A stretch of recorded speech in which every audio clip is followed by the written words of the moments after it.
I'm going to show this to the world and you are going to regret this. Ma'am, please calm down. 47 million views. That's how many times the world watched a flight attendant slap an 8-year-old boy across the face.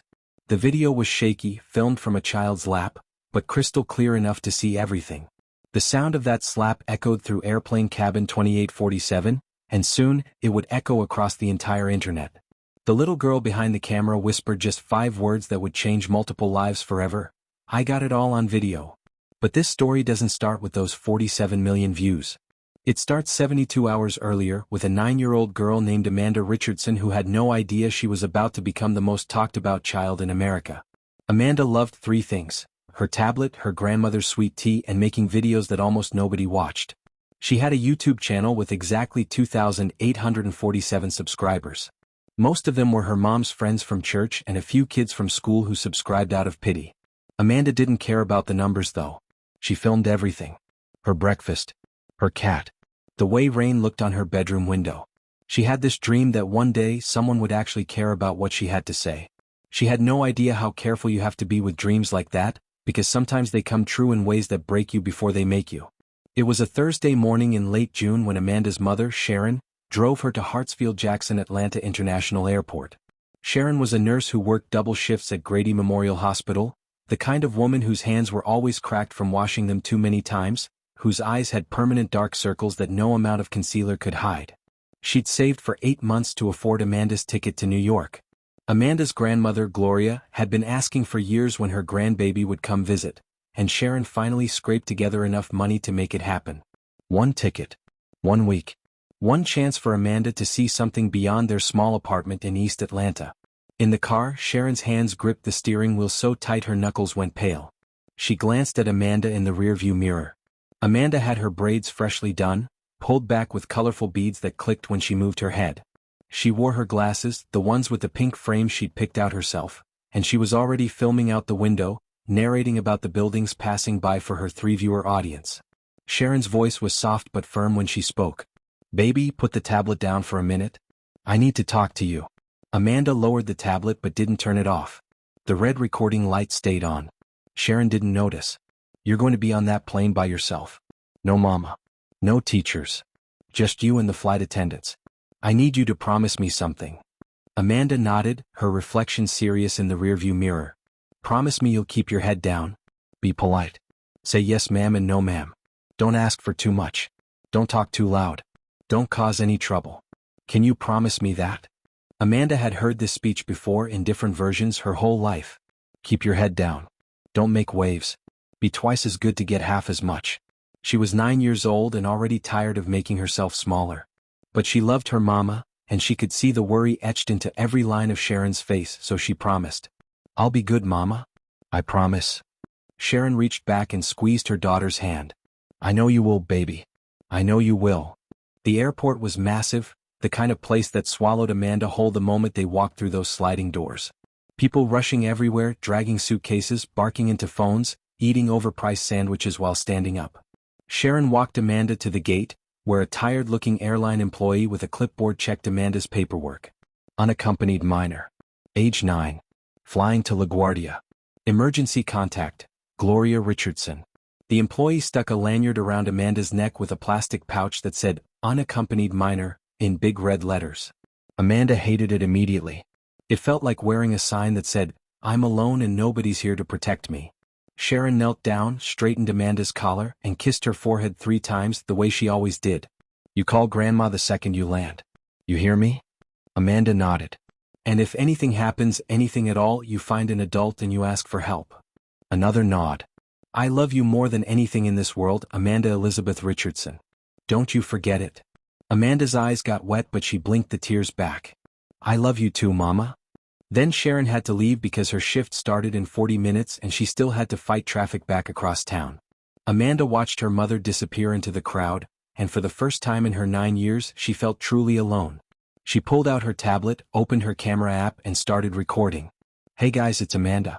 So, I'm about to get on my first flight ever. By myself. I'm a little scared but also excited. My grandma lives in New York and I've never been there before. I'll document everything for you guys. Wish me luck." She stopped recording. 3 views already.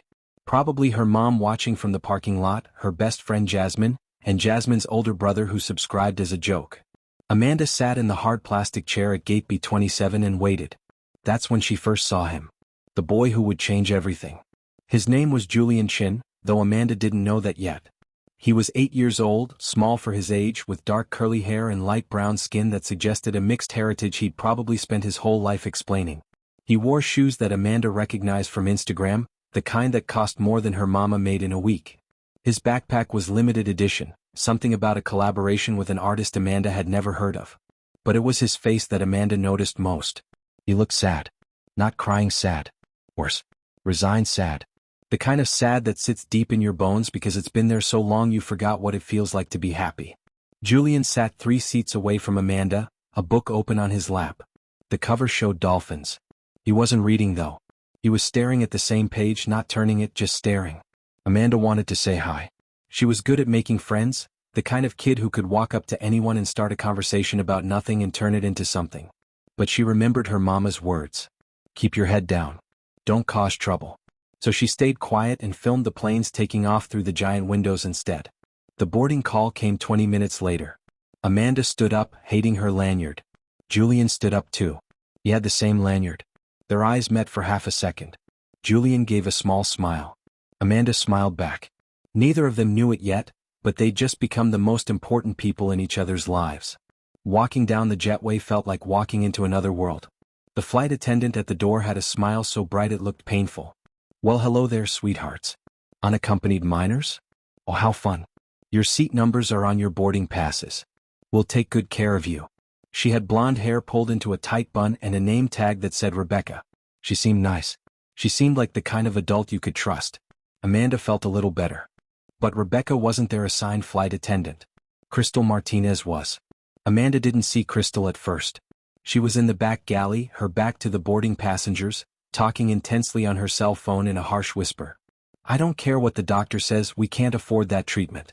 I don't have that kind of money. No, I can't ask them for an advance again. I'll figure something out. She hung up just as Amanda passed by. Their eyes met for a fraction of a second. Crystal's eyes were red-rimmed, exhausted, holding back something that looked like barely contained rage at the entire universe. Then she blinked and the professional mask came back. Keep moving, sweetheart. Amanda found her seat. 12C, middle seat. She hated middle seats. A businessman in 12D was already settled in, typing aggressively on his laptop. He glanced at Amanda, at her lanyard, and his expression softened slightly. First time flying? Amanda nodded. You'll be fine. Seatbelt's right there. Tray table folds up. Don't be afraid to ask for help if you need it. He smiled, then went back to his laptop. His name was Marcus, though Amanda wouldn't learn that until later. He was the kind of man who noticed things, who paid attention, who wouldn't stay quiet when quiet was easier. Amanda buckled her seatbelt and pulled out her tablet. She filmed the seat in front of her, the safety card in the pocket, her view of the window seat. That's when she noticed Julian sliding into 12A, right next to her with one seat between them. He noticed her too. His smile was bigger this time, relieved. He wasn't alone. Neither was she. Hi, Julian whispered. His voice was soft, like he wasn't used to people listening. Hi, Amanda whispered back. First time flying alone? Julian nodded. Me too. I'm visiting my dad. What about you? Amanda adjusted her glasses. Visiting my grandma in New York. Julian's eyes lit up. I'm going to New York too. Well, my dad lives there. An awkward pause. I'm Julian. Amanda. And just like that, with the simple magic that only children possess, they were friends. They talked about school, about how weird it was to fly alone, about being nervous. Julian told her he liked marine biology and wanted to be a scientist who studies whales. Amanda told him about her YouTube channel and how she was going to document the whole trip. Julian asked if he could be in one of her videos. Amanda said yes. Neither of them had any idea that Julian would end up in a video watched by 47 million people. Neither of them knew that in less than 2 hours, everything would fall apart. The plane filled up around them. Families, business travelers, college students with headphones and neck pillows. Normal people on a normal Thursday heading to New York for normal reasons. Nobody knew they were about to witness something that would be replayed on every news channel in America. Nobody knew that the flight attendant moving through the cabin with a forced smile was hours away from losing everything. Crystal Martinez had been a flight attendant for 15 years. She used to love it. The travel, the people, the feeling of being useful. But 15 years is a long time to smile at strangers who treat you like a servant. 15 years of cleaning up after people, of dealing with passengers who snap their fingers at you, who complain about everything, who act like you're beneath them. And lately, everything had fallen apart. Her divorce finalized 3 months ago. Her ex-husband took the car, the house, everything they'd built together. She moved in with her sister. Started seeing a therapist she couldn't afford. And then yesterday the call. Her mother, diagnosed with stage 3 cancer. Treatment would cost hundreds of thousands of dollars. Insurance would cover some, but not enough. Never enough. Crystal hadn't slept in 36 hours. She'd taken an extra shift because she needed the money. Her supervisor told her she looked terrible, asked if she wanted to call out. Crystal said no. She needed the hours. She needed the paycheck. She needed to hold it together.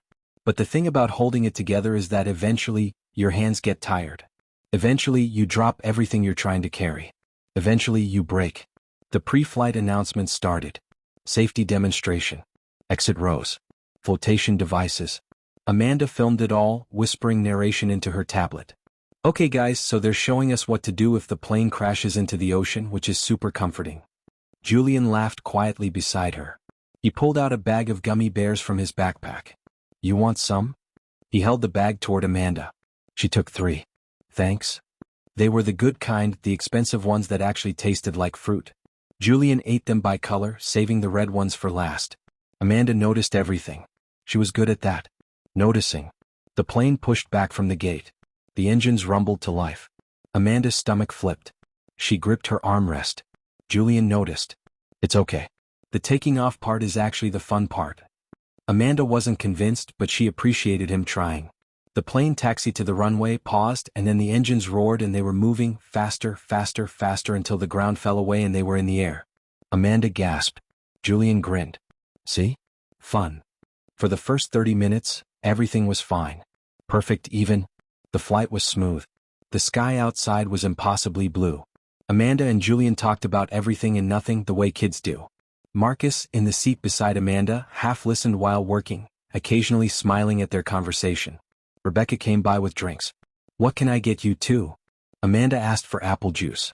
Julian asked for the same. Rebecca brought them both with extra cookies. You two are adorable. Flying all by yourselves. So brave. She moved on to the next row. But then the seatbelt sign dinged on. The pilot's voice crackled through the speakers. Flight attendants, please be seated. We're encountering some turbulence. The plane started to shake. Not violent, but enough to notice. Enough to scare an 8-year-old boy who'd only flown twice before. Julian's hands gripped his armrest. His breathing got faster. Amanda noticed. You okay? Julian shook his head. I don't like this part. The plane dropped suddenly just a few feet, but it felt like falling. Julian made a small sound halfway between a gasp and a whimper. He looked around for a flight attendant. Crystal was strapped into the jump seat, scrolling through her phone, her jaw clenched. Julian unbuckled, started to stand. Marcus looked up. Hey buddy, you need to stay seated when the light's on. Julian sat back down. I just wanted to ask for some water. I don't feel good. Marcus pressed the call button above Julian's seat. Nothing happened. Might be broken. Just wait a minute, the turbulence will pass. But Julian was 8 and scared and his stomach felt weird and he'd been taught to ask adults for help when he needed it. So he raised his hand like he was in school. Excuse me? Miss. His voice was small, swallowed by the engine noise. Crystal didn't hear him. Or pretended not to. Julian tried again louder. Excuse me? Miss Crystal? He'd read her name tag earlier. Crystal's head snapped up.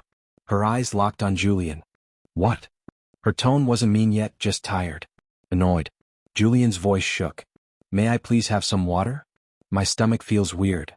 Crystal's jaw tightened. She looked at the seatbelt sign, still illuminated. Looked at her phone where a text from her sister glowed. Hospital called. Mom's asking for you. Looked back at Julian. You need to wait. I'm not getting up during turbulence. Her voice had an edge now, sharp enough to cut. Julian nodded quickly, shrinking back into his seat. Okay. Sorry. The turbulence passed a few minutes later. The seatbelt sign dinged off. Crystal unbuckled but didn't immediately get up. She was texting furiously, her face getting redder with each message. Amanda watched all of this.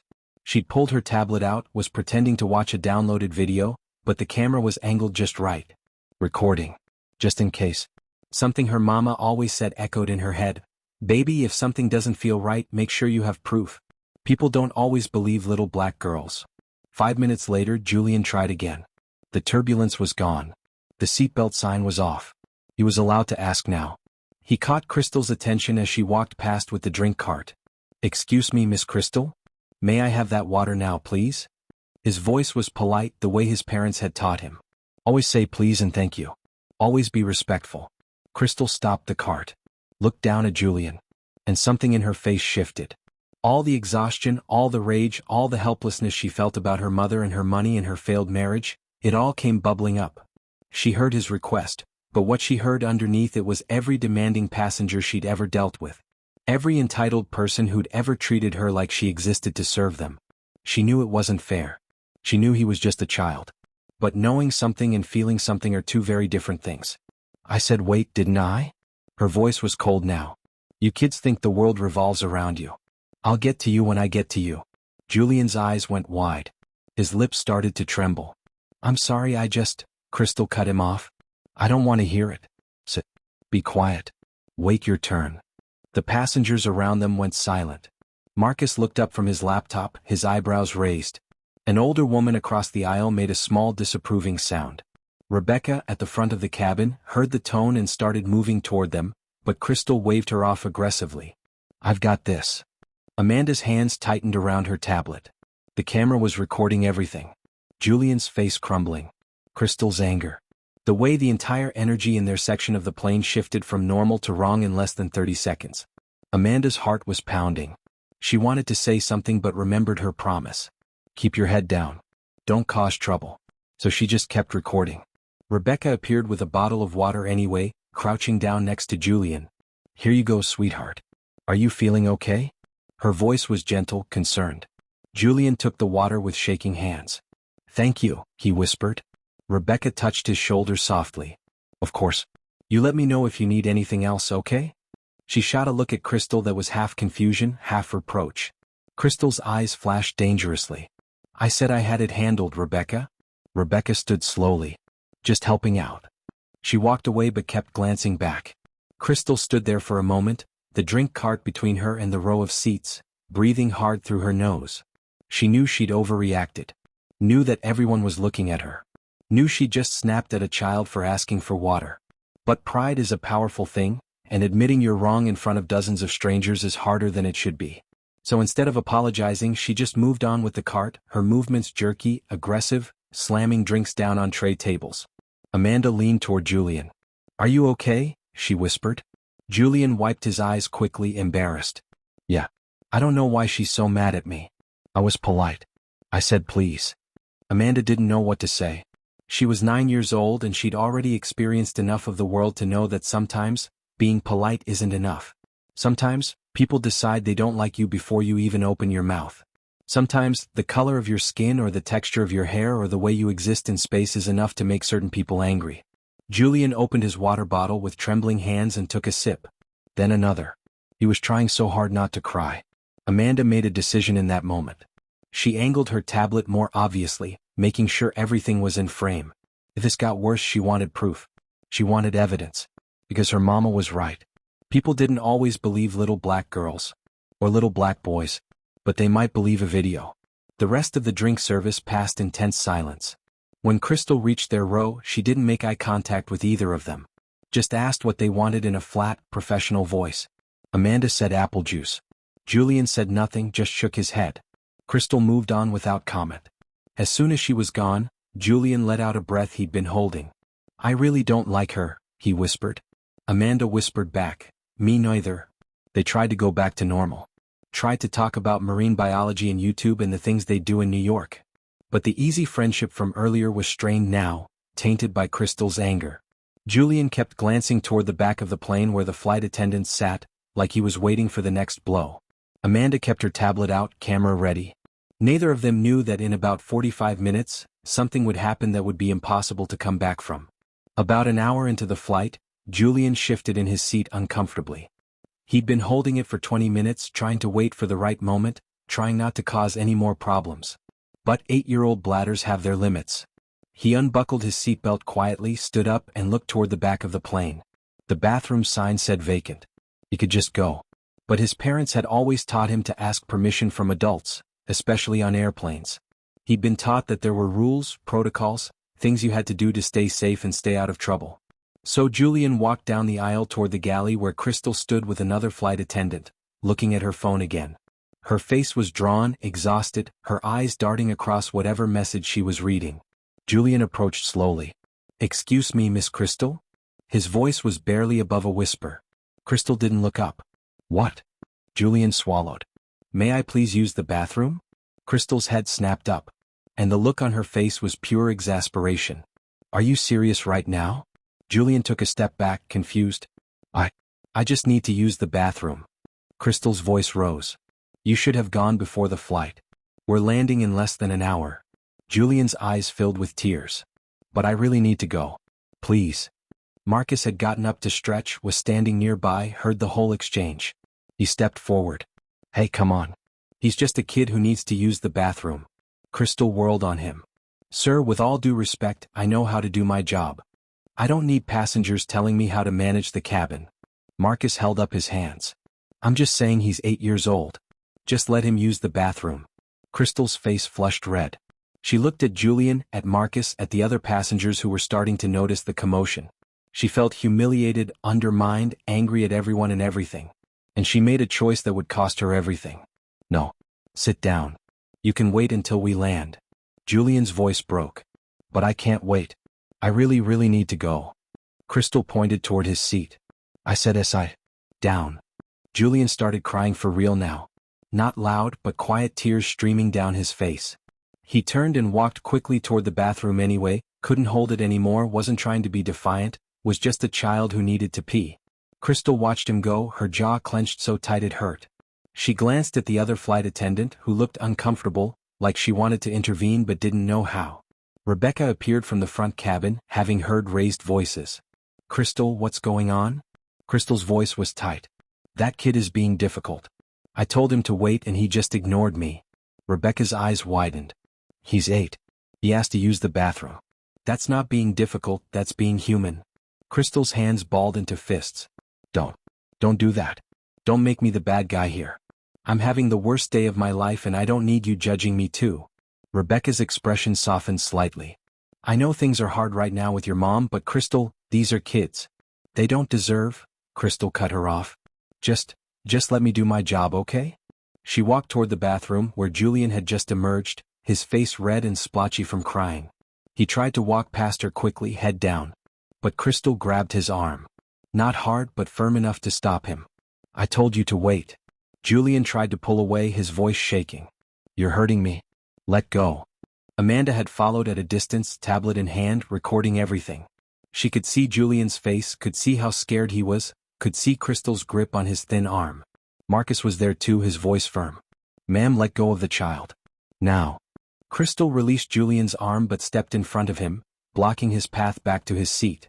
Her breathing was ragged, her eyes wild. "You don't get to just ignore me.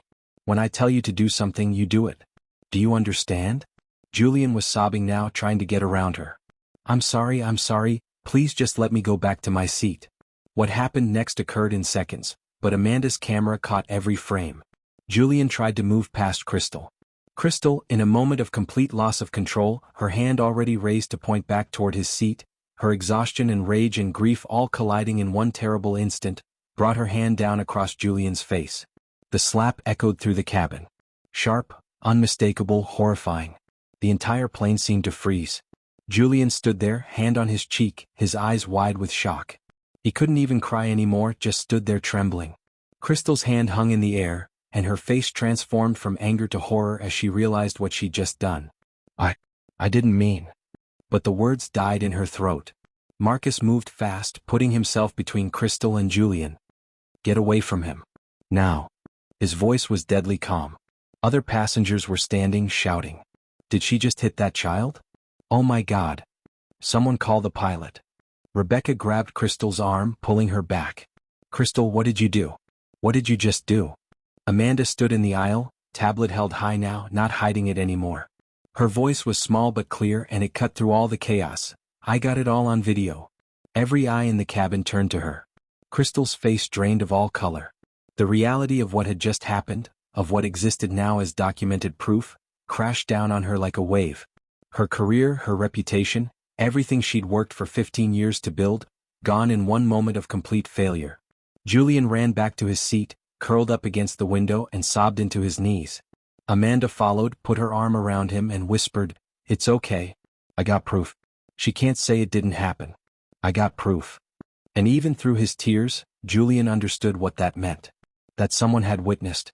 That someone had evidence. That he wouldn't have to carry this alone as a secret that no one believed. The cabin erupted. Passengers were on their feet, some recording on their own phones now, others demanding answers. Crystal stood frozen in the galley, Rebecca's hand still on her arm, tears streaming down her face. The pilot's voice came over the intercom, tight and controlled. "Flight attendants, I need you to check in immediately." Rebecca picked up the phone, her hands shaking, whispered urgently into it. Within seconds, another flight attendant appeared, took one look at Crystal, at the passengers, at Julian sobbing in his seat, and understood that something catastrophic had just happened. Crystal tried to approach Julian, her hands out, her voice breaking. "I'm so sorry, I didn't mean to, But Marcus stepped in front of her, his body a wall. "Don't. You don't get to go near him again.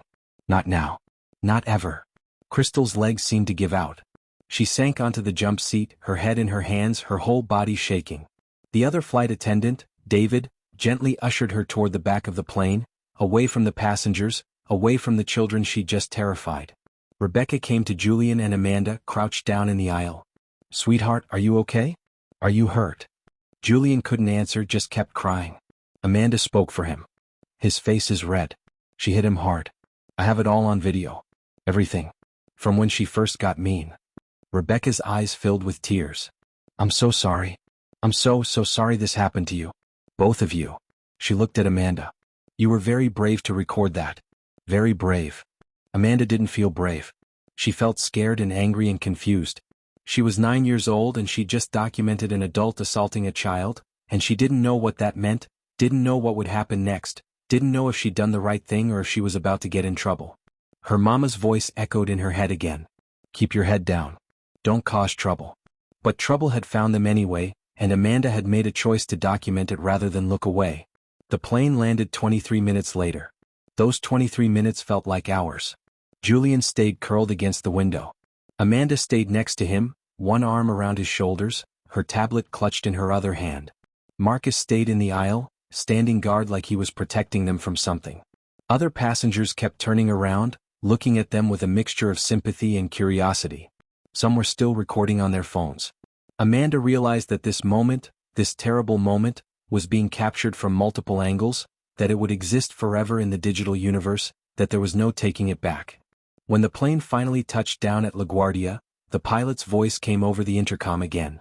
"Ladies and gentlemen, please remain seated. We need to attend to a situation before we can allow anyone to deplane. Thank you for your patience."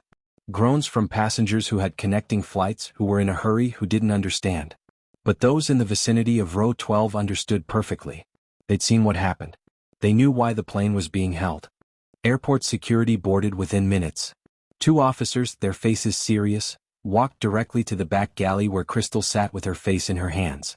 They spoke to her quietly, then to Rebecca, then to David. Then they came forward to row 12. The lead officer, a woman in her 50s with kind eyes, knelt in the aisle next to Julian. "Hi, sweetheart. My name is Officer Williams. Can you tell me what happened?" Julian finally looked up. His face was swollen from crying, and the red mark on his cheek was starting to darken into what would become a bruise. He opened his mouth but no words came out. Amanda spoke instead. The flight attendant, Crystal, she was mean to him the whole flight. He asked for water and she yelled at him. Then he asked to use the bathroom and she said no. Then she grabbed his arm and when he tried to get away she slapped him. "I got it all on video."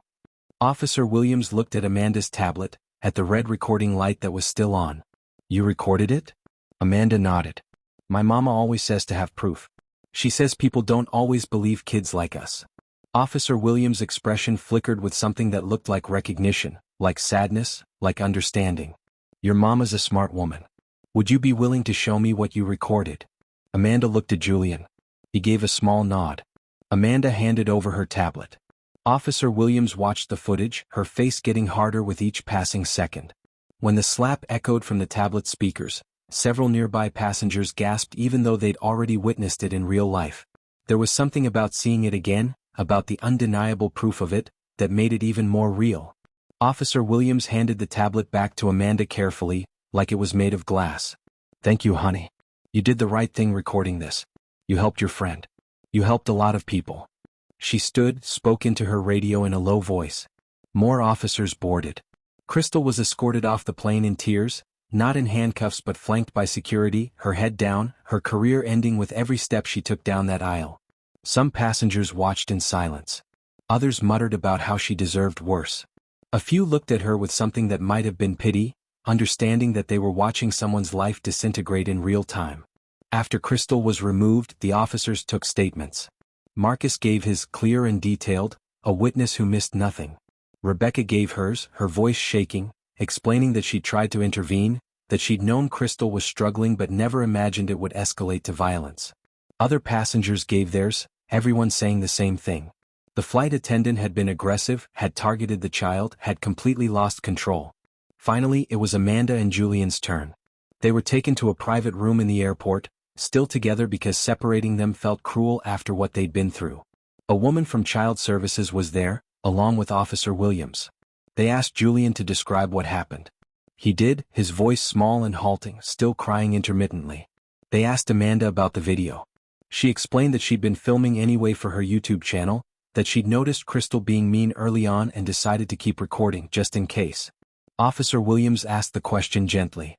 "Amanda, what were you planning to do with this video?" Amanda hesitated. She hadn't thought that far ahead. She'd been reacting, documenting, protecting her friend.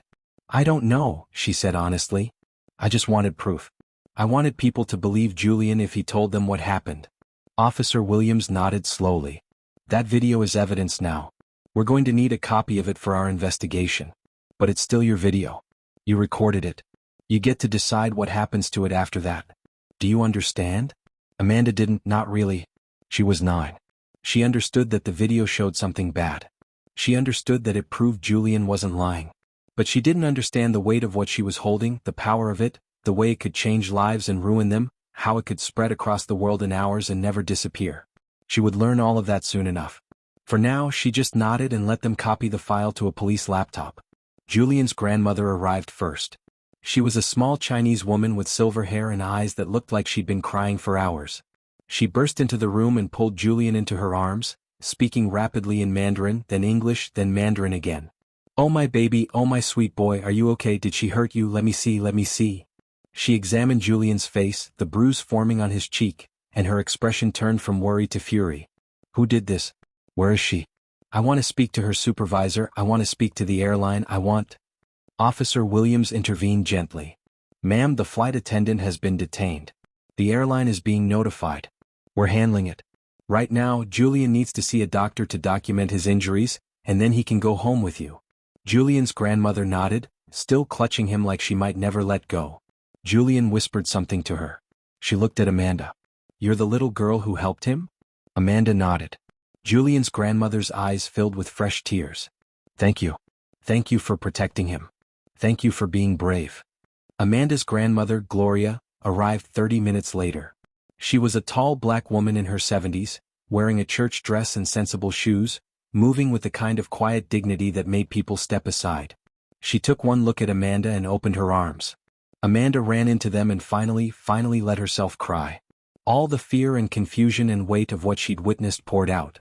Gloria held her granddaughter and stroked her braids and whispered, "It's okay, baby. You're safe now. You did good. You did so good." But Gloria's eyes, when they met Officer Williams over Amanda's head, held a question. "What happens now?"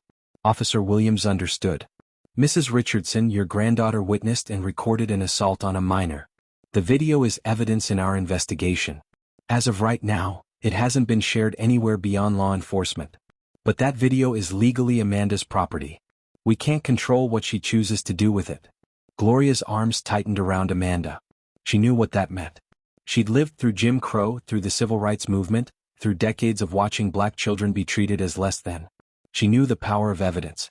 She also knew the danger of going public, of making yourself visible, of painting a target on your back. She looked down at Amanda. Baby, we need to talk about this video. We need to talk about what it means and what might happen if people see it. But that conversation would have to wait.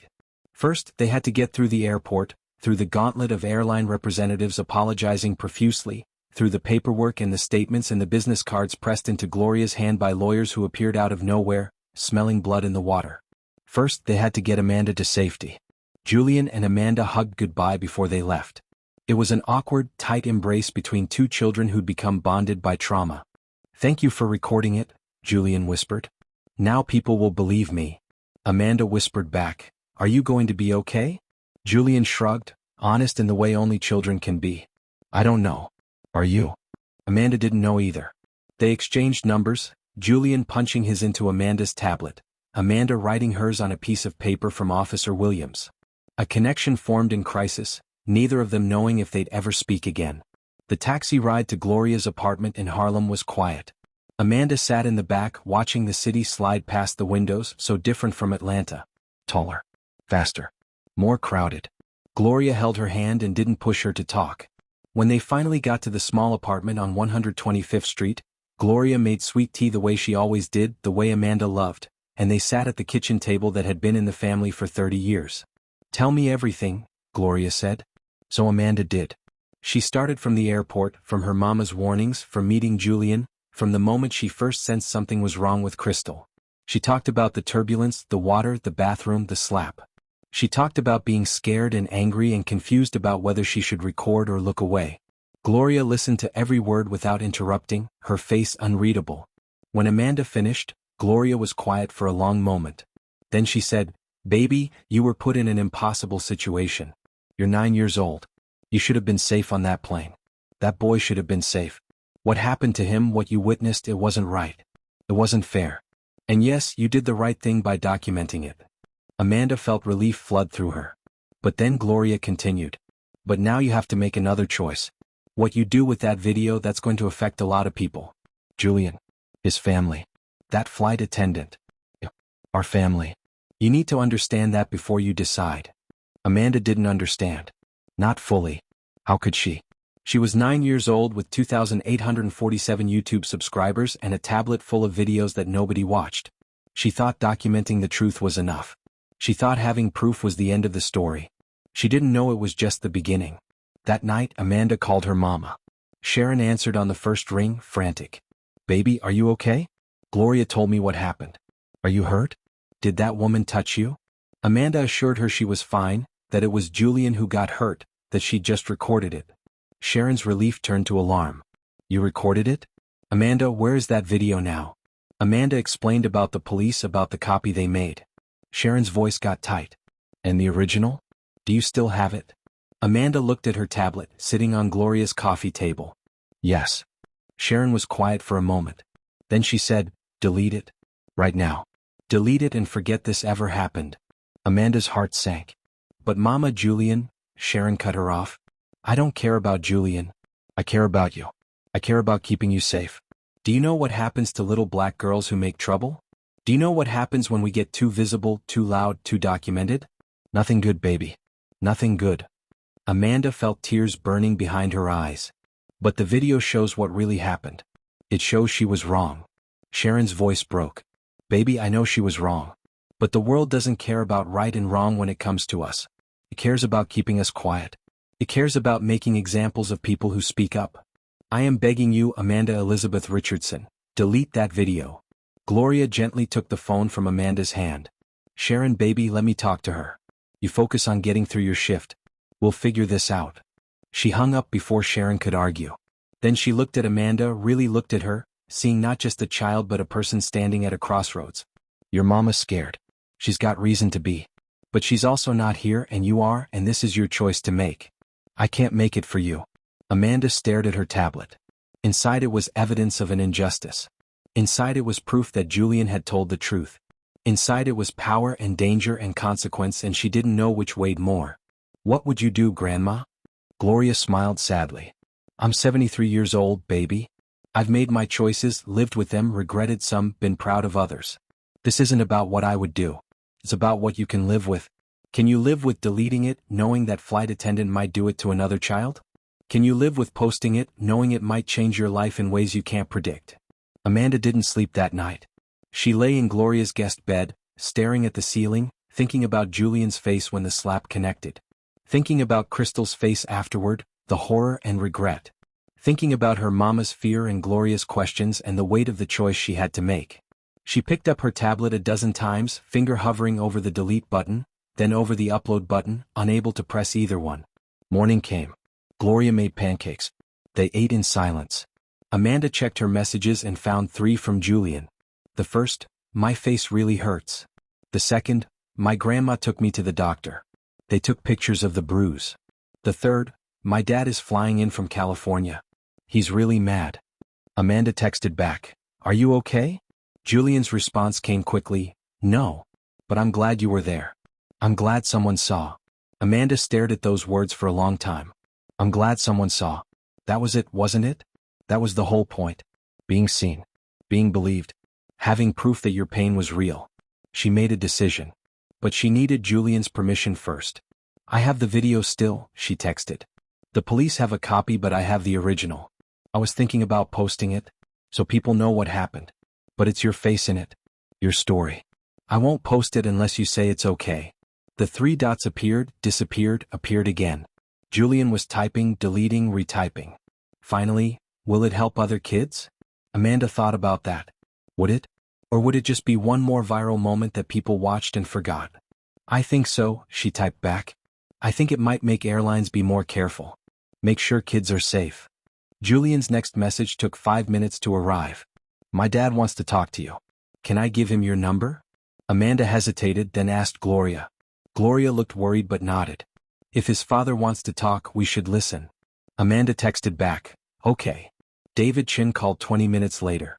Gloria answered, put it on speaker. "Mr. Chen, this is Gloria Richardson, Amanda's grandmother. Amanda's here with me." David's voice was deep, controlled, but Amanda could hear the anger underneath it like lava under a thin crust. "Mrs. Richardson, Amanda, thank you for taking my call. I wanted to personally thank Amanda for what she did for my son. Julian told me everything. How she comforted him. How she recorded what happened. How she made sure he wasn't alone." Amanda's voice was small. "I just did what I thought was right." David's voice softened slightly. "You did more than that. You gave my son evidence that what he experienced was real. Do you know how important that is? Do you know how many children are hurt or traumatized and have no way to prove it, so adults dismiss them or don't believe them?" Amanda thought about her mama's warnings. About being quiet. About keeping her head down. "Yes, sir. I think I do." David continued. "Julian told me you're thinking about posting the video. That you asked his permission first." Amanda glanced at Gloria, who nodded encouragingly. "Yes, sir. It's his story. His face. I didn't think I should post it without asking." There was a long pause. "Amanda, you're 9 years old and you have more integrity than most adults I know. I want you to know that if you decide to post that video, you have my full support. Julian's full support. And the support of some very good lawyers who will make sure you and your family are protected." Gloria's eyebrows shot up. "Mr. Chen, what exactly is it you do?" Another pause. "I'm the CEO of Chen Technologies. I have resources. I have influence. And I have a son who was assaulted on an airplane, and I will do everything in my power to make sure that woman never has the opportunity to hurt another child." His voice hardened. "The airline called me this morning. Offered a settlement. $2 million and a non-disclosure agreement. I told them to go to hell." Amanda's eyes went wide. $2 million. She couldn't even imagine that much money. David continued. "They're going to try to bury this. Pay off the witnesses, discredit the evidence, protect their reputation. I'm not going to let them. I've already filed a lawsuit. Assault, negligence, emotional distress. And if you post that video, Amanda, it becomes part of the public record. It becomes something they can't hide or spin or make go away." Gloria spoke up. "Mr. Chen, I appreciate what you're saying, but Amanda is 9 years old.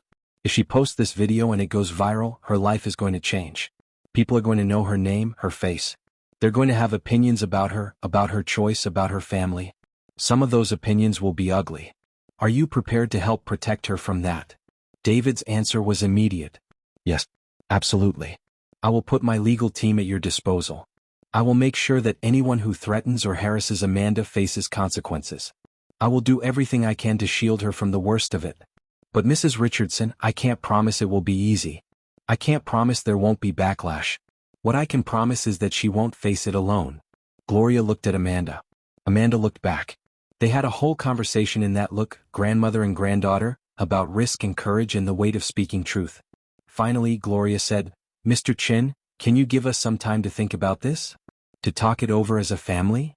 David agreed immediately. Of course. Take all the time you need. You have my number. Call me anytime, day or night. After they hung up, Gloria made more tea. They sat at the kitchen table again. What are you thinking, baby? Amanda twisted her hands together. I'm thinking about Julian's face. About how scared he was. About how Crystal grabbed him and he said she was hurting him and she didn't stop. About how if I don't post it, maybe she just gets fired, but maybe she doesn't. Maybe the airline makes it go away. Maybe she does it to another kid someday. Gloria nodded slowly. Those are good reasons. What else? Amanda's voice got smaller. I'm thinking about Mama. About how scared she was. About how she said nothing good happens to people like us when we make noise. About how she worked so hard to send me on this trip and now everything's complicated and I don't want to make her life harder. Gloria reached across the table and took Amanda's hands. Baby, your mama loves you more than anything in this world. She's scared because she knows how cruel people can be. She's seen it, lived it, survived it. She wants to protect you from that. But you know what? Your mama is also one of the bravest women I know. She works 2 jobs to give you a good life. She stands up for her patients every day at that hospital. She speaks up when she sees something wrong. She might be scared of what could happen to you, but she would also understand why you'd want to speak up for Julian. Amanda felt tears sliding down her face. I don't want to disappoint her. Gloria squeezed her hands. Baby, you could never disappoint your mama. Scare her maybe, worry her definitely, but disappoint her? Never. That woman is proud of you every single day. They called Sharon together. Gloria explained everything. The conversation with David Chen, the lawyers, the lawsuit, the choice Amanda was facing. Sharon was quiet for a long time. Then she said, put Amanda on. Gloria handed over the phone. Amanda's voice shook. Mama, I'm sorry. I know you said to delete it, but I can't. I keep thinking about Julian and how if it was me, I'd want someone to have proof. I'd want someone to believe me. Sharon's voice was thick with tears. I know, baby. I know. And you're right. I'm just so scared for you. I'm scared of what might happen when people see that video. I'm scared they'll come after you, say terrible things about you, try to hurt you for speaking up. Because that's what they do to black girls who dare to have a voice. Amanda wiped her eyes. Grandma says you're brave. That you speak up all the time. Sharon laughed, a broken sound. That's different. I'm an adult. I can handle it. You're 9 years old, Amanda. 9. You should be worried about homework and friends and what game you're going to play at recess, not whether to post a video that could change your life. Amanda thought about that. About being 9. About Julian being 8. About how they were just kids who wanted to feel safe on an airplane, and instead they'd been thrown into something so much bigger than themselves. Mama, I'm already in it. It already happened. The video already exists. Deleting it doesn't make me 9 again in the way you mean. It doesn't make me not have seen what I saw. Sharon was quiet. When she spoke again, her voice was different. Resigned but also something else. Proud maybe. You're right. You're absolutely right. So here's what we're going to do. If you're going to post that video, we're going to do it right. We're going to make sure you're protected. We're going to use those lawyers Mr. Chen offered. We're going to tell your side of the story before anyone else can spin it. And baby, we're going to blur Julian's face first. He said you could post it, but he's 8. He doesn't understand what it means to have his trauma on the internet forever. So we protect him even while we tell his story. Okay. Amanda felt something loosen in her chest. Her mama wasn't saying no. She was saying yes, but carefully. Okay. Sharon continued, and one more thing. You're going to write a description for that video that explains exactly what happened and why you're posting it. Not for views. Not for attention. But because what happened was wrong and people need to know. Can you do that? Amanda nodded, then remembered her mama couldn't see her. Yes, Mama. I can do that. They spent the afternoon working on it. Gloria found a tutorial online for blurring faces and videos. It took Amanda 2 hours to learn the software, to carefully blur Julian's face in every frame while keeping everything else visible. The slap was still there, undeniable. Crystal's face was clear. The context was complete. But Julian's identity was protected, his trauma documented without his face becoming a meme, a hashtag, a symbol. While Amanda worked, Gloria called David Chen back. Explained what they were planning. David immediately connected them with his legal team. Lawyers who specialized in protecting victims, in managing media attention, in making sure that when the storm came, Amanda would have shelter. They drafted a statement for Gloria to release if reporters came calling. They set up a plan for monitoring threats. They took this 9-year-old girl's safety as seriously as if she were their own child. By evening, everything was ready. The video was edited. The description was written. Amanda read it aloud to Gloria and to her mama on the phone. "My name is Amanda. I'm 9 years old. I was on a flight from Atlanta to New York when I saw a flight attendant hit another kid who was traveling alone like me. His name is Julian and he's 8. He was polite the whole time. He just asked for water and to use the bathroom. The flight attendant got really mean and then she slapped him across the face. I recorded it because my mama always says to have proof when something bad happens because people don't always believe kids like us. I'm posting this because what happened to Julian was wrong. Kids should be safe on airplanes. Kids should be able to ask for water without getting yelled at. Kids should never be hit by adults who are supposed to protect them. Julian said it's okay to post this if his face is blurred. I hope this video helps make sure no other kid gets treated like this. Thank you for watching." Sharon's voice came through the phone, shaky but certain. "That's perfect, baby. That's exactly right." Gloria nodded her agreement. Amanda looked at her tablet at the upload button on her YouTube channel. Her hand hovered over it. "If I do this, I can't take it back." Gloria put her hand on Amanda's shoulder. "No, baby, you can't. Are you sure?" Amanda thought about Julian hugging his grandmother at the airport, his cheek already turning purple. Thought about Crystal's face when she realized what she'd done, the horror that came too late. Thought about all the other kids who flew alone, who were vulnerable, who deserved to be safe. Thought about her mama's words. Kids should never be hit by adults who are supposed to protect them. She pressed upload. For the first hour, nothing happened. The video sat on Amanda's channel with its 2,847 subscribers, just another video in the endless sea of content uploaded to YouTube every second. Amanda watched the view count tick up slowly. 50 views. 100. 200. Her regular subscribers, probably wondering why she'd posted something so different from her usual content. A few comments appeared. "OMG, is this real? That flight attendant should be fired. You're so brave for posting this." By hour 2 something shifted. One of Amanda's subscribers shared it on Twitter. Then someone else shared that tweet. Then a parenting forum picked it up. The view count started climbing faster. 1,000. 5,000. 15,000. The comments multiplied. Some supportive. Some skeptical. Some angry at Crystal. Some angry at Amanda for posting it. "This is fake. This is real and that woman is a monster. Why would you put that child's trauma online? Why would you not expose this?" By hour 6, the video had been embedded in a news article. Video appears to show flight attendant slapping child. The journalist had done their homework, contacted the airline, gotten a statement. "We are aware of an incident on Flight 2847 and are conducting a thorough investigation. The employee in question has been suspended pending review." The view count exploded. 100,000. 500,000. 1 million. By hour 12, Amanda woke up to her tablet buzzing constantly with notifications.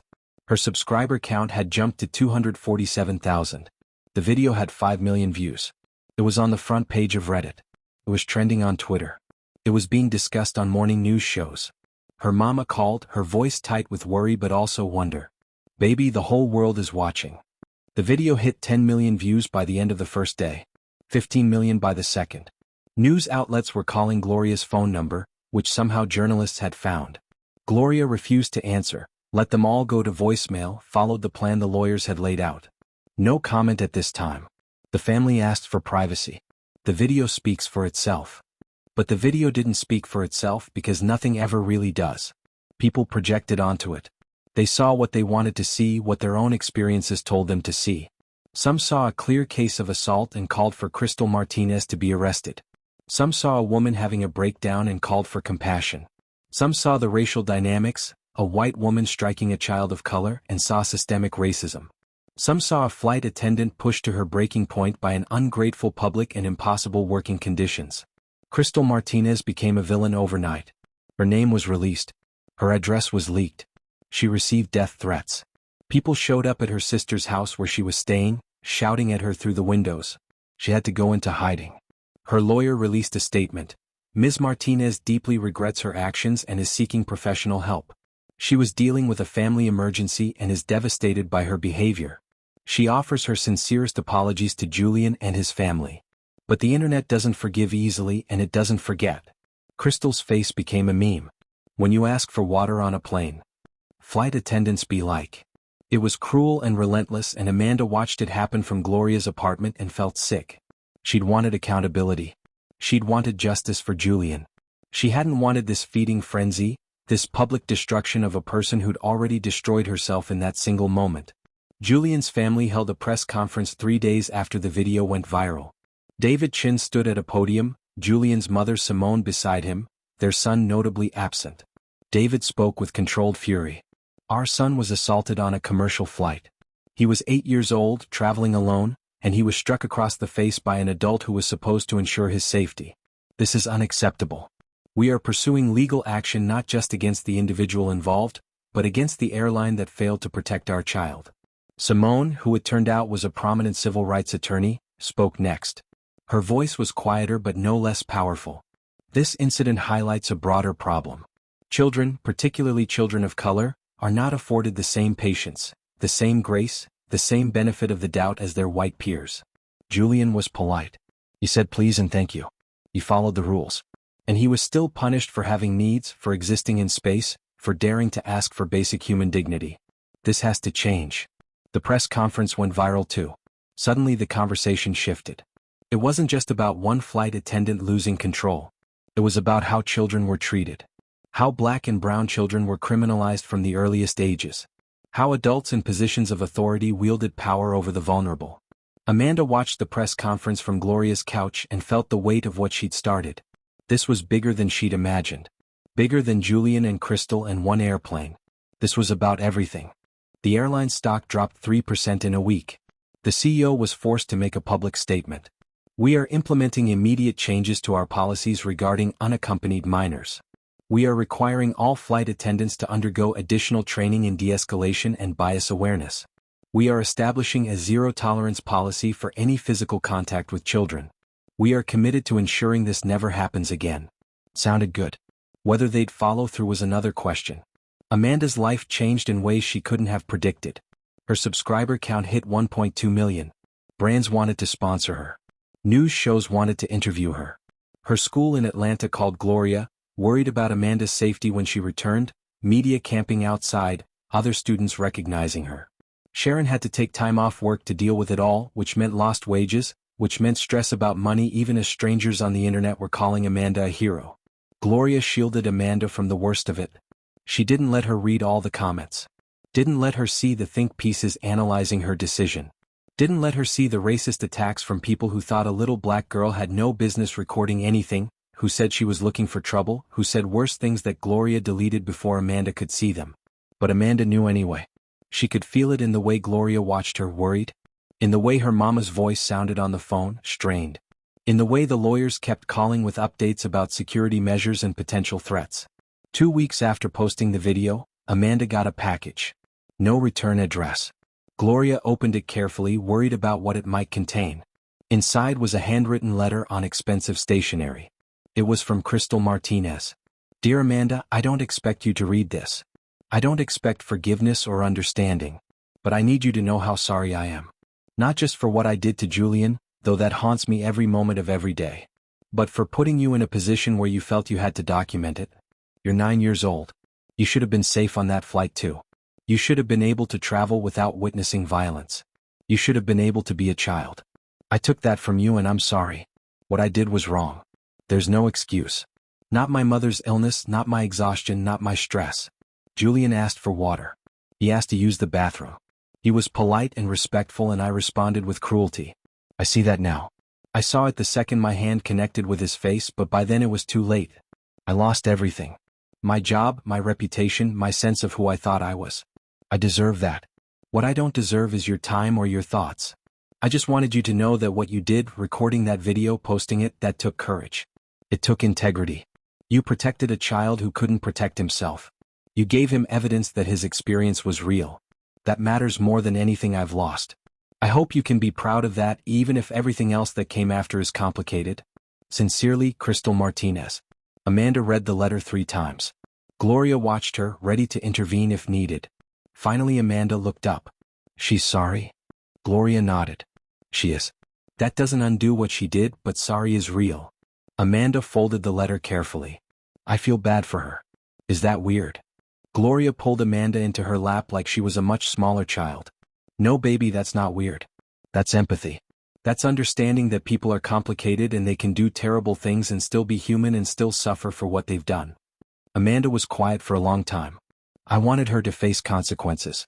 I wanted her to lose her job so she couldn't hurt another kid. But I didn't want all of this. The death threats and the memes and people being so mean. Gloria stroked Amanda's braids. I know. That's the hard part about truth-telling. You can't control what people do with the truth once you speak it. You can only control whether you speak it or stay silent. You chose to speak. The rest, the way people reacted, that's on them, not you. The FAA investigation concluded a month after the incident. Crystal Martinez's license to work in aviation was permanently revoked. She was charged with misdemeanor assault. She pleaded guilty, received probation, community service, mandatory anger management and therapy. Julian's family's lawsuit against the airline was settled out of court. Terms were confidential, but David Chen held another press conference to announce that a significant portion of the settlement was being donated to organizations that advocate for children's rights and racial justice. 3 months after posting the video, Amanda finally talked to Julian again. They video chatted, both shy at first, not sure how to be with each other after everything that had happened. Julian's bruise had faded, but something in his eyes was different. Older. How are you? Amanda asked. Julian shrugged. Okay, I guess. I'm in therapy. My therapist says I have trauma from it but that I'm processing it healthily. Whatever that means. Amanda nodded. Are you mad at me for posting the video? Julian thought about it. No. I mean, sometimes I wish none of it had happened. I wish I just held my pee and waited and she never hit me and we just landed and went home and everything was normal. But it did happen. And if it happened, then I'm glad people know. I'm glad there's proof. My therapist says a lot of kids who experience stuff like this don't have proof, so adults don't believe them and that makes the trauma worse. So no, I'm not mad. Amanda felt relief wash over her. I'm glad. I was worried. Julian smiled, the first real smile she'd seen from him since before the flight. My dads are proud of you. They say you're going to grow up to be a journalist or an activist or something important. Amanda laughed. I'm 9. I just wanted to help you. Julian's smile softened. You did help me. You really did. They talked for an hour about school and friends and the weirdness of being recognized in public. Julian told her about starting a blog about marine biology, his way of focusing on something that made him happy instead of the thing that made him scared. Amanda told him about how she was being more careful about what she posted now, how she'd learned that everything online lived forever, how she'd gained hundreds of thousands of subscribers but lost the simple joy of just filming her life without thinking about who was watching. 6 months after the video, Amanda returned to Atlanta. Gloria had wanted her to stay longer but Sharon needed her daughter home, needed to see with her own eyes that Amanda was okay. The media attention had mostly died down. Amanda's video still had 47 million views, but the internet had moved on to the next outrage, the next viral moment, the next thing to be furious about for a week before forgetting. Amanda walked into her school and kids stared. Some came up to her, excited, treating her like a celebrity. You're the girl from the airplane video. Others kept their distance, having been told by their parents to stay away from trouble. A few were mean, echoing things their parents had said about Amanda being an attention seeker, about the video being fake, about her ruining that poor flight attendant's life over nothing. Amanda's teacher, Ms. Johnson, pulled her aside after class. How are you doing, Amanda? Really? Amanda shrugged. I don't know. Everything's different now. I can't just be a regular kid anymore. People know me. They have opinions about me. They think they know me because they saw one video. Ms. Johnson nodded. That's the price of speaking truth publicly. People think they own a piece of you. But Amanda, I want you to know something. What you did was brave. You saw an injustice and you documented it. You gave voice to a child who was hurt. That matters. Don't let anyone convince you it doesn't. Amanda's eyes filled with tears. But the flight attendant lost everything. Her job, her reputation, her whole life. Because of me.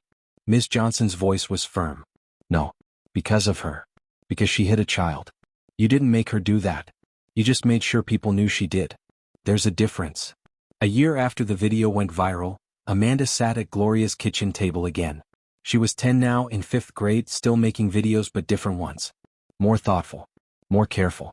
She'd learned that every frame she posted was a choice, a responsibility. Her subscriber count had stabilized at around 950,000. People who'd followed for the drama had left. The ones who stayed actually cared about what she had to say. She was editing a video about her experience, finally ready to talk about it in her own words. Not for a news outlet or an interview. Just for her channel, for the people who'd been with her through it all. She talked about meeting Julian. About her mama's warnings. About the moment she decided to record. About pressing upload. About everything that came after. About the things she'd learned.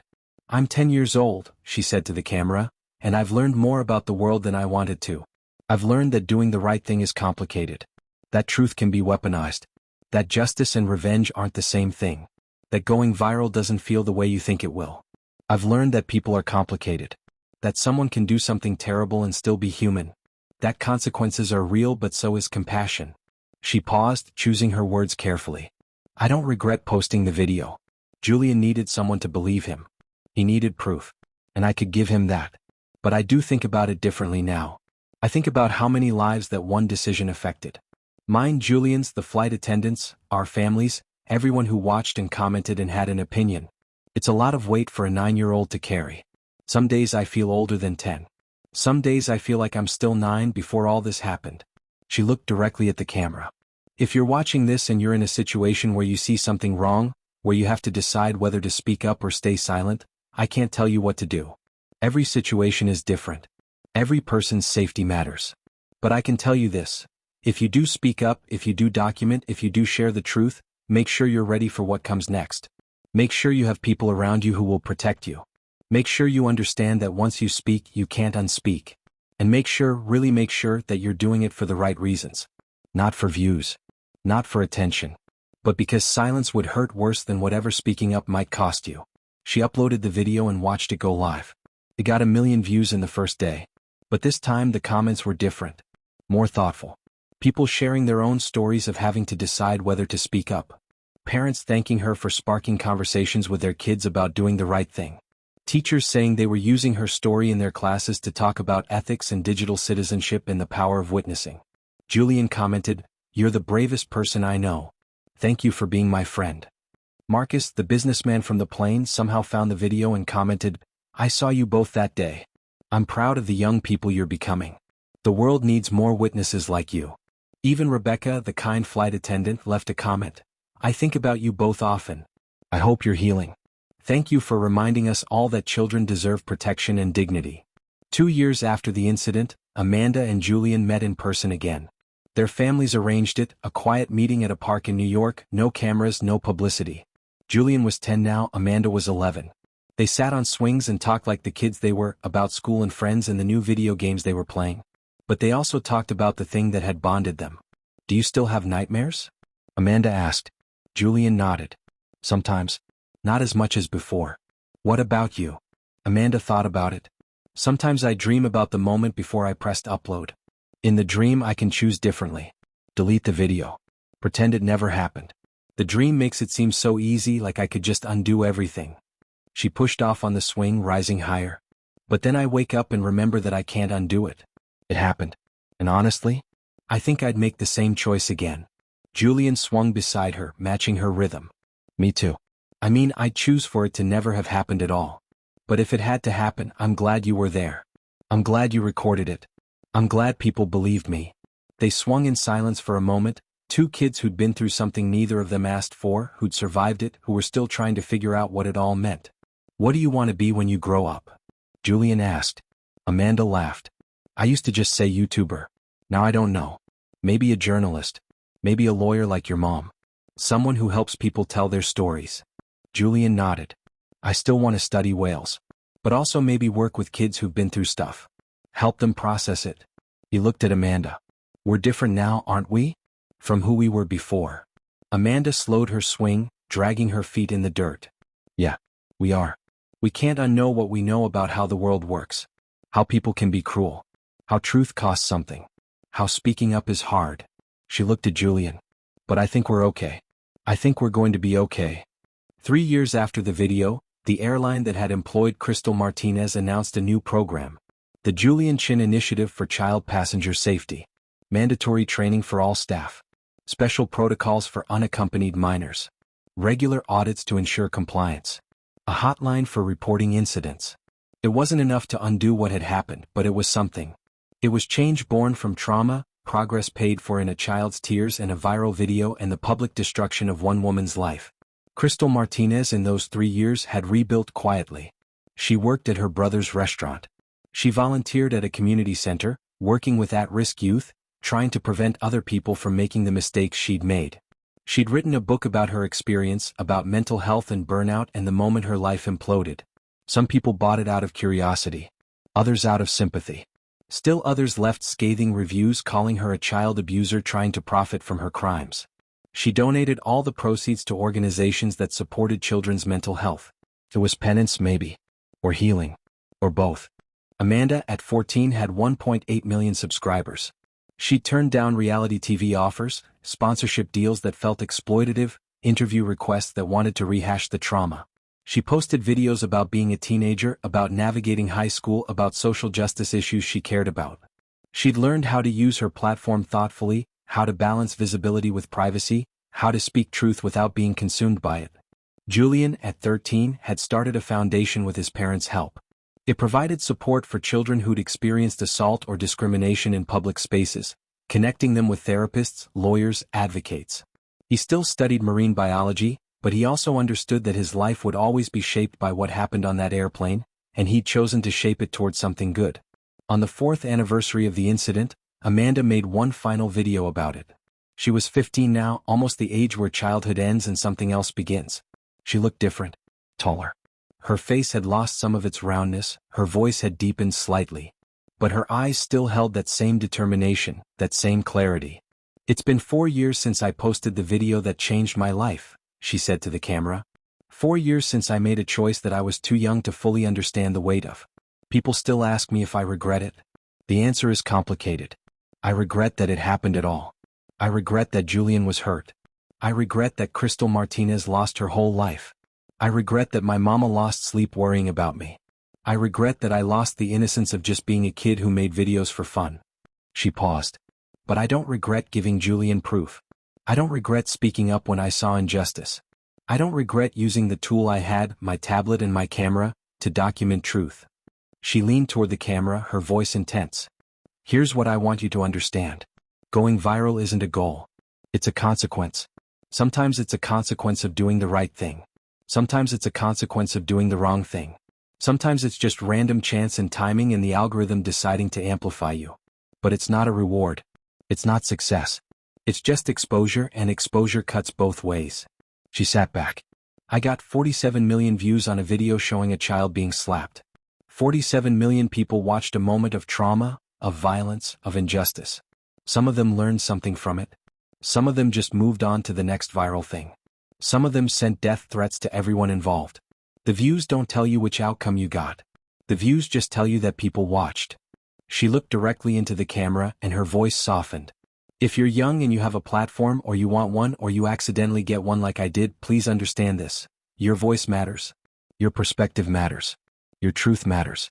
But so does your safety. So does your mental health. So does your childhood. Don't sacrifice everything at the altar of speaking up. Don't let the internet consume you. Document truth when you need to, speak up when you must, but also protect yourself. Also rest. Also be a kid or a teenager or whatever age you are. Also have a life beyond the screen. She smiled, a little sad, a little wise beyond her years. I'm 15. I shouldn't have to know all this. But I do, because 4 years ago I made a choice that seemed simple in the moment and turned out to be anything but. I stand by that choice. But I also carry the weight of it. Both things are true. That's what nobody tells you about going viral, about speaking truth, about becoming known. It's not a fairy tale. It's not a villain getting their comeuppance and everyone living happily ever after. It's complicated and messy and human. Just like everything else. She ended the video with this. To Julian, wherever you are, I hope you're happy. I hope you're healing. I hope you're studying your whales and living your life. To Crystal Martinez, I hope you've found peace. I hope you've forgiven yourself even if the internet hasn't. To my mama and grandma Gloria, I hope you know I understand now why you were scared, and I'm grateful you let me make my own choice anyway. And to everyone watching, everyone who's ever had to decide whether to speak up or stay silent, whether to record or look away, whether to post or delete, I can't tell you what to do. I can only tell you this. Choose carefully. Choose thoughtfully. Choose with your eyes open to consequences. And whatever you choose, make sure you can live with it because you'll be living with it for a long time. The video ended. The views climbed. People commented, shared, discussed. But Amanda closed her laptop and went outside, where her friends were waiting to go to the movies, where she could just be 15 for a while, where she could exist as more than the girl who recorded everything. Julian, watching from his room in New York, smiled and sent her a text. Good video. Want a video chat later? I have some new whale facts to tell you. Amanda texted back immediately. Definitely. Miss you, friend. Julian replied, miss you too. Thanks for everything. Then and now. Crystal Martinez, watching from her small apartment, cried quietly. Not because the video was cruel to her. It wasn't. It was fair, balanced, more gracious than she deserved. She cried because she was watching a child who'd had to grow up too fast, who'd had to carry weight she never should have had to carry, who was trying to make sense of a choice that had been forced on her by Crystal's own failure. She picked up her phone and typed out a text to Amanda, though she'd never sent one before, didn't even know if the number would work. Thank you for your grace. Thank you for seeing me as human even when I acted inhumanely. I hope your life is full of joy from here forward. You've earned it. She didn't press send. It wasn't her place to intrude on Amanda's life anymore. She'd done enough damage. Instead, she saved the message in her drafts, a private acknowledgement, and went to her shift at the restaurant, where she was just Crystal the waitress, not Crystal the woman from the video, where she could serve food and smile at customers and try to be a better person than she'd been on that airplane 4 years ago. Gloria, watching from her apartment in Harlem, said a prayer for her granddaughter. For her wisdom. For her courage. For her heart that had stayed soft despite everything. She thought about that 9-year-old girl on the plane, tablet in hand, making a choice that would ripple forward through years. She thought about how proud she was. How scared she'd been. How both things lived in her chest at the same time, pride and fear, tangled together like vines. Sharon, watching from her break room at the hospital, wiped her eyes and went back to work. Her daughter was extraordinary. Her daughter was also still just a teenager who needed guidance and protection and unconditional love. Sharon had given all of that, even when she was terrified, even when she wanted to lock Amanda away from the world and all its cruelty. She'd let her daughter make her own choices. She'd protected her when she could and stepped back when she needed to. She'd done her best. That's all any parent can do. Marcus, watching from his office, forwarded the video to his colleagues with a note. This is what integrity looks like at 15. We could learn from her. He still thought about that day on the plane. He still wished he'd done more. But he'd spoken up when it mattered. He'd been a witness. And he'd watched 2 children navigate the aftermath with more grace than most adults ever manage. Rebecca, watching from her home, shared the video with every flight attendant she knew. This is why we do the training, she wrote. This is why we speak up when we see something wrong. This is why we protect the vulnerable. Because if we don't, kids like Amanda have to, and they shouldn't have to carry that weight. The video settled into the internet's archive, one more piece of Amanda's digital history, one more moment of truth shared and witnessed and absorbed. Life went on. Amanda went to school. Julian studied for his biology test. Crystal served tables and volunteered with kids and slowly rebuilt a life. The airplane still flew routes across the country. Other children traveled alone. Most of them arrived safely, unharmed, unmolested. Some didn't. Some had their own Crystals, their own moments of being seen as less than, treated as disposable. Some had their own Amandas to document it. Most didn't. But because of one 9-year-old girl with a tablet and a conscience, there were new protocols. New training. New awareness. It wasn't enough. It would never be enough to undo what happened. But it was something. It was proof that speaking up matters even when it costs you. It was proof that children's voices have power when adults choose to listen. It was proof that one video, one moment of documented truth, can ripple outward in ways you never imagined. The view counter on that original video kept climbing even years later. 50 million. 60 million. Each view represented a person who'd witnessed what happened to Julian. Each view represented a choice to watch, to know, to be unable to look away. Some of those viewers learned something. Some of them changed their behavior. Some of them became better advocates for children. Some of them just moved on to the next video. But Amanda had learned something important in those years. You can't control how people receive your truth. You can only control whether you speak it. She'd spoken. Julian had healed. Crystal had fallen and was slowly climbing back. The world had shifted just slightly in the direction of protecting children better. It wasn't a fairy tale ending. It wasn't a complete triumph. It was just what happened when one child decided that silence hurt worse than speaking, when one video became 47 million views, when truth crashed into consequence and both were allowed to exist at the same time. Amanda turned 16. Julian turned 15. Crystal turned 46. Life went on, carrying the weight of what happened, shaped by it but not defined by it. And somewhere, a child boarded an airplane alone, nervous about the flight, hoping the adults around them would be kind. Hoping they'd be safe. Hoping they'd arrive intact. Most of them did. And when they didn't, when something went wrong, when an adult failed them, there were new procedures, new protections, new consequences. Not perfect. Never perfect. But better. Slightly better. That had to count for something. Years from now, when Amanda is an adult, she'll still be asked about the video. It will be part of her origin story, the thing that shaped her path. She'll be more articulate then, more able to parse the complexity of what she did and what it meant. But the essence will remain the same. She saw an injustice, she had the means to document it, and she chose to share that documentation even though she was 9 years old and terrified and had no idea what would happen next. Why did you do it? They'll ask. And she'll answer, because someone had to. Because Julian needed proof. Because children deserve protection. Because silence felt worse than speaking. Because I had a tablet and a camera and a conscience, and I couldn't live with myself if I looked away. Was it worth it? They'll ask. And she'll say, that's the wrong question. Worth implies a trade, a balance of costs and benefits. This wasn't a transaction. This was a choice between two hard things. Speaking up and facing consequences or staying silent and living with that silence. I chose to speak. I live with that choice every day. So does Julian. So does Crystal Martinez. So do our families. Was it worth it? I don't know. It just was what it was. It was what happened when a 9-year-old girl decided that documenting truth mattered more than staying invisible. And maybe that's the real lesson of those 47 million views. Not that going viral is good or bad. Not that speaking up is simple or complicated. But that witnessing matters. That documentation matters.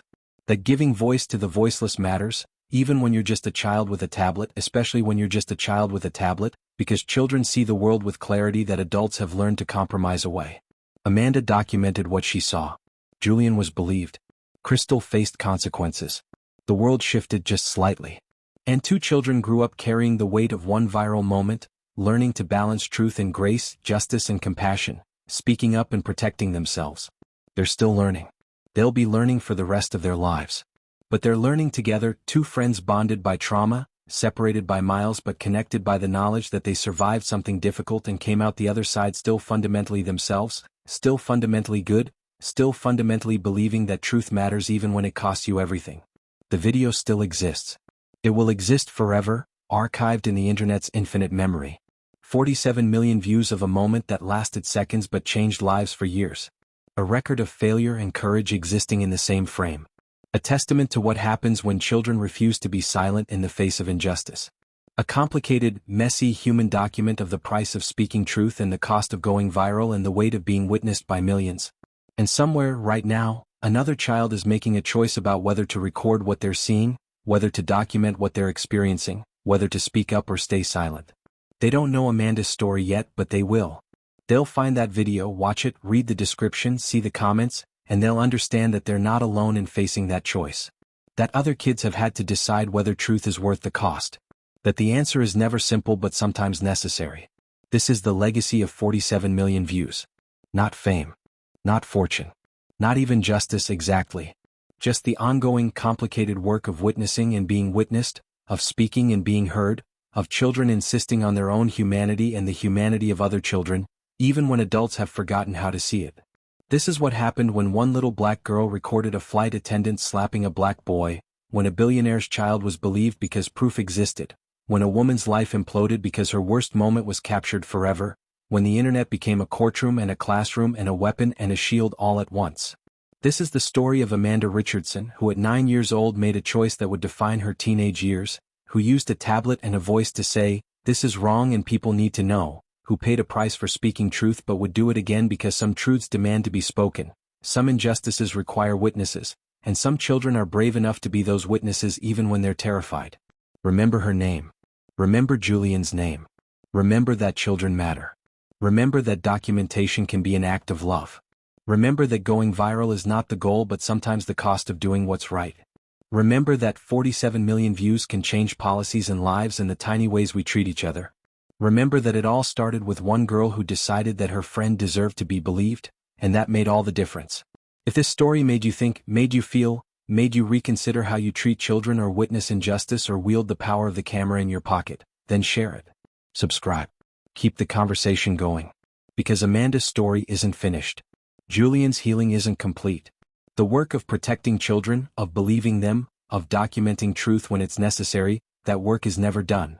It requires all of us to be witnesses, to be believers, to be protectors. It requires us to see children like Amanda and Julian not as viral moments or case studies but as human beings deserving of dignity, safety, and the right to be heard. This is what 47 million views looks like when you zoom in past the number and see the people. This is what truth costs. This is what courage looks like at 9 years old. This is what happens next.